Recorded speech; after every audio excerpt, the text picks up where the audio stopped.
Hello everyone, so today we'll be doing a bundt cake.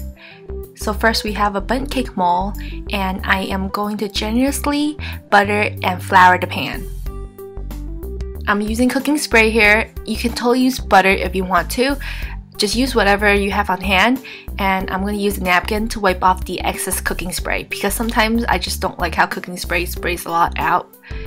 And I will put some flour onto the pan and just kind of roll it around and just dump out the excess flour. And that's it. That's how easy it is to butter and flour a pan.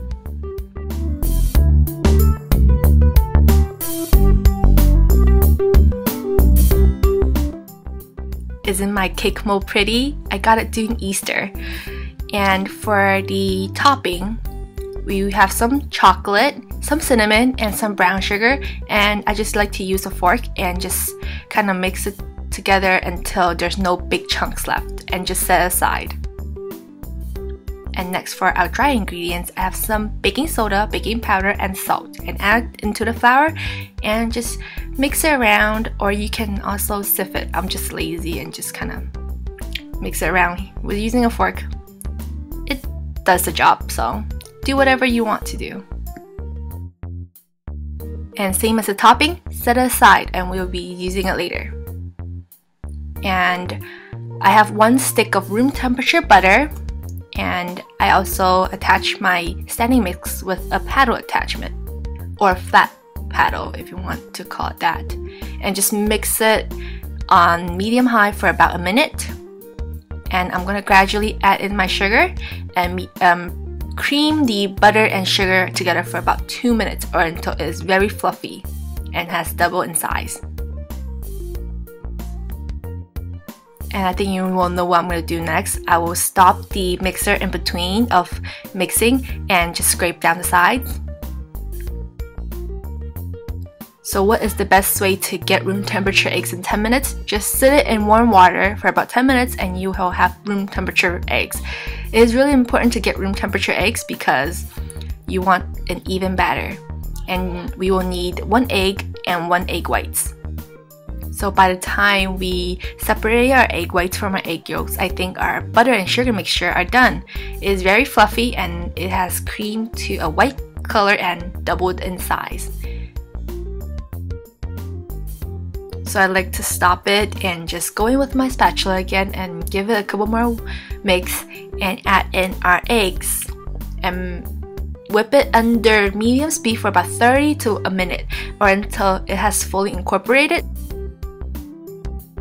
And after the eggs are beat in, we will add in our vanilla extract. So back to why we need room temperature butter is that we don't want the butter to curdle. So if you add in cold eggs to whipped up butter, it will turn back to that solid, hard butter form again. So we don't want that. So that's why we want to use room temperature butter.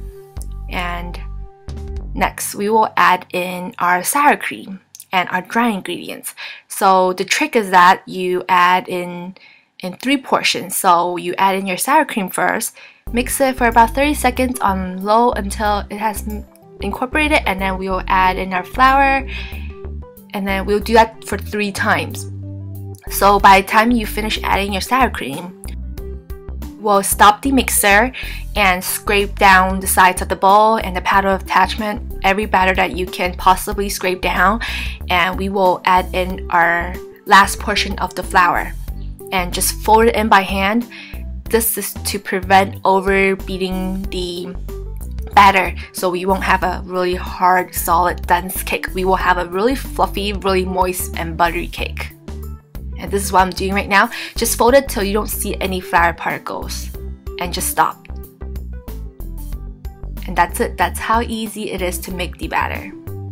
And we have our prepared pan, and I like to kind of like separate it, even portions into the pan, and use a fork to even it out and add in our topping.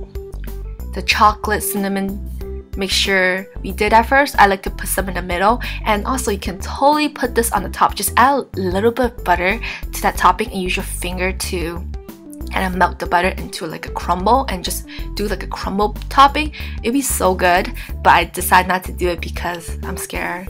I don't want to get fat. I have not enough sweets already. And just sprinkle in our chocolate brown sugar mixture. I only did half because my mom didn't really like cinnamon.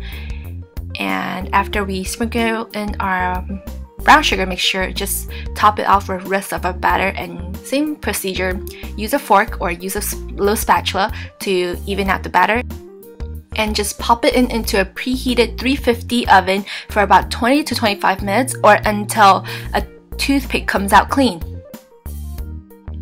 So when your cake is done baking, pull it out and just let it sit on a cooling rack for about 10 minutes and just flip the cake over and bam! Your cake should come out clean and there should be no sticking at all.